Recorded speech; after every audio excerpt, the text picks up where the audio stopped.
Back when I was a baby reviewer, I bought myself a ProArt monitor and I really felt like a movie maker. Little did I know that 11 years later, I would be doing a complete overhaul of my entire setup, both including on the desk and below. Yes, I keep my PC below the desk. Sorry, Paul. Basically, the entire components list would be from ProArt. Ooh, I'm so excited, I get goosebumps. I'm very much on the assumption, don't fix things that aren't broken, but I do like an upgrade once in a while, and my current system has been absolutely beautiful, stable, no crashes, nothing with drivers issues, absolutely wonderful, with a 5800X on the CPU and a Strix 3080 on the GPU. And I'm moving up to a haughty 14900K and of course a 4080 Super. Now the thing is, I'm not chasing absolute raw performance. All I care about is stability. I don't want system crashes, I don't want app crashes, I don't want driver crashes either.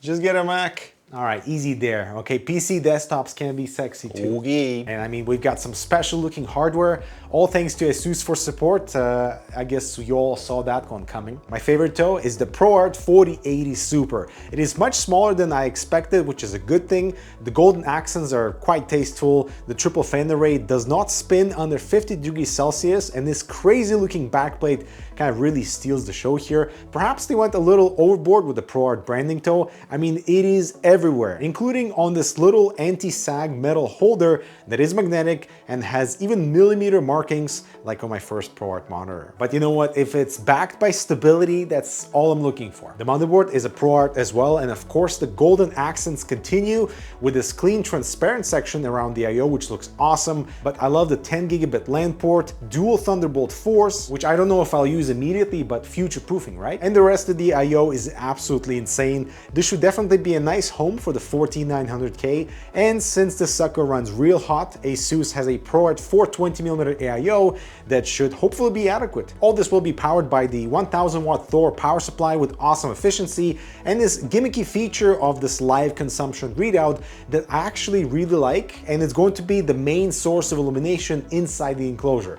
More on that later. So all these components being the brains of my new work computer, we've got color matched cables from CableMod. The gold color actually is a surprisingly close match to what you see on the ProArt products. I almost went with gold cable comps, but glad I stayed with the black as they are more discreet. These are not extensions, they go directly into the power supply, and I'm kind of regretting not getting the 12 volt high power cable that is matched to the rest of the hardware for the visual side of things, but being sort of risk averse with this build, I think I made the right call. And since my theme here is stability, the team recommended these M.2 drives from SK Hynix. I almost drove back to customs after opening the package and not seeing the drive in there, but you know, a little deceiving packaging there, okay? It's actually quite crazy to think you get such reliable, fast M.2 storage in 2024, 4 terabytes under $400.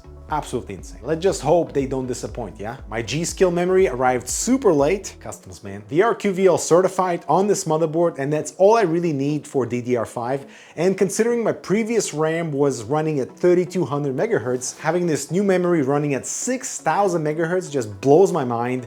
And I just enable XMP, and that's pretty much all I'm touching in the BIOS. Yet. Now for the case, I obviously wanted to try the ProArt 602. I love the look and the intent, but man, they kind of went a little overboard with the whole ProArt branding. It's on the fabric case cover, it's on the side of the case with the ventilation, it's on the front grille, it's on the front fence, it's basically everywhere. I mean, like, are we compensating for something here, ASUS? What's going on? It's a pretty hilarious size difference between a ProArt GPU versus a ProArt enclosure. You would think they would try to mesh all the ProArt products together in terms of the conceptual being maybe compact, a little desk friendly, but the case is definitely not desk friendly because it's massive. I'm not gonna lie, I am intimidated by this ProArt enclosure. I mean, it's absolutely massive. I normally go for slightly smaller mid towers, but I do appreciate plenty of ProArt functionality and features that I haven't seen on any other enclosure. I'm excited to have all this available room. It's just I'm not used to it. Now in my main setup, I already have something from the ProArt family as part of a dual monitor set. I use this one vertically because I cannot stand 60 Hertz, even though it is way more color accurate than my other display, the Cooler Master GP27U. It is 4K at 160 Hz, which has been absolutely amazing. It's been my primary monitor for a while, but it is getting swapped for something bigger and better. So meet the ProArt 32 UCG. I actually didn't even realize ASUS had this in their product collection, and it's kind of my dream spec. 32 inches, 120 Hz, 4K, excellent brightness, calibrated out of the box, and it even matches my second ProArt display perfectly fine. It has Dolby Vision, absolutely insane HDR specs, but Windows 10 and HDR are a complete mess still. I mean, I don't want to upgrade to Windows 11. I'm sticking to Windows 10 for serious work stuff, but I'm kind of going to be still just enabling sRGB mode on both monitors, and that's how I work. I will be honest though, I low-key used this as a gaming monitor for a while just to see how it would handle in the picture experience, like in standard modes or any other non-sort of creative modes. Was just an absolutely beautiful experience, especially for Helldivers 2. Now with the monitor setup ready to go, I think it is time to build.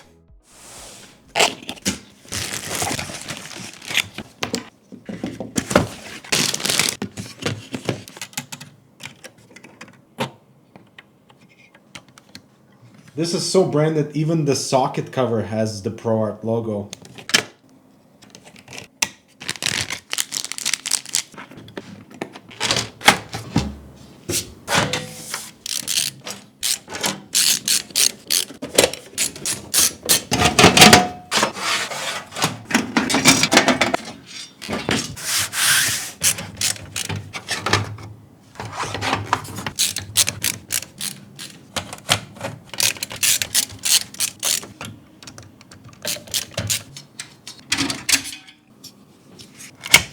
Time for the power supply.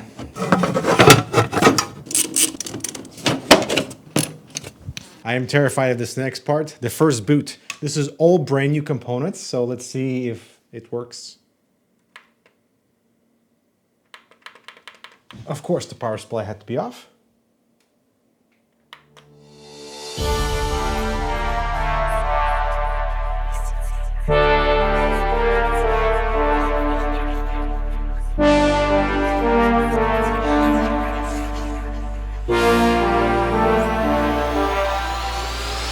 Seriously, you still put it under the desk? Oh, come on, I'm not gonna lie about that. Maybe you should have lied about that.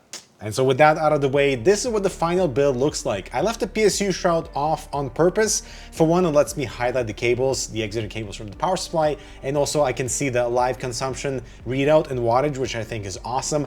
And the interior is a little bit more complete when you can see the power supply, plus it is facing up for airflow intake. I do love the integrated GPU support bracket. You simply rotate it, adjust the height, and your golden GPU is not going anywhere. It's not sagging, although it's a very small GPU, it's not going to sag anyway. I did have trouble mounting the 420 AIO at the top simply because I did not realize the bracket is removable. So for future ProArt cases, don't make the same mistake as I did. I definitely appreciate the upgraded I/O. So not only do we have fan control for audio for PWM signal into the motherboard, but we have max in case you're doing full renders and you want those front fans and the rear fan to go full speed. And I'm very impressed at the efficiency and the acoustics profile of this front mesh. It's awesome, really quiet at full blast. I do appreciate the inclusion of USB 2s. I don't know exactly what I'll use them for, but at least they are clearly labeled versus USB 3. Type-C is full speed Gen 2. We have a reset switch and a power button that you can lock. So right now I've locked it and I cannot press it just in case, to give you a peace of mind if you're doing longer renders. Furthermore, I find this antenna placement to be actually pretty genius. It's right beside the radiator over here and it's tucked away in the back, so it still gets full signal, but without being on top of anything, without interfering the pretty decent visuals on the exterior otherwise. Another thing I didn't realize would be helpful are the wheels at the back. So you do have to go through a little bit of a procedure. For example, I like to remove the front dust filter, angle the enclosure, and there's just enough space over here to grab on this plastic bit that is not removable easily, and therefore you can angle the enclosure just enough so the wheels are gonna grab on and you can wheel this case around instead of carrying it, because having no space at the bottom to lift the enclosure is actually quite difficult because the case becomes a little bit heavy once everything's in there, you know? As for the side ventilation, I think it has two purposes. One, it breaks out this otherwise very vertical glass piece and makes the enclosure not as tall visually. And also it's functional because it's actual ventilation. There is a dust filter that you can remove for cleaning. And if you have a GPU installed vertically, this will definitely come in handy. Now, this is what a dust filter looks like for a chassis that lives on the floor. It's pretty disgusting. This is like after 3 weeks, I have to clean this rigorously. All right, back in you go. So I definitely appreciate the massive dust filter that is on the ProArt enclosure, but we also have a sensor that will notify me when there's a dust buildup. As for the back, I'm pretty proud of my cable management over here. We don't have an insane amount of cables, but we do have pretty thick cables, you know, with all the sleeving and stuff. I did remove the back of the bracket behind the CPU cutout and the SSD bracket because I'm not using any 2.5-inch storage, but these ProArt Velcro straps, for example, are excellent and lots of space over here. And the panel, there is no thumb screw over here to hold it, but it closes just fine. Now, to be honest, I wasn't expecting to see a massive performance difference with the new machine versus old in my day-to-day work with DaVinci Resolve, Lightroom, Photoshop, and like doing office things, you know?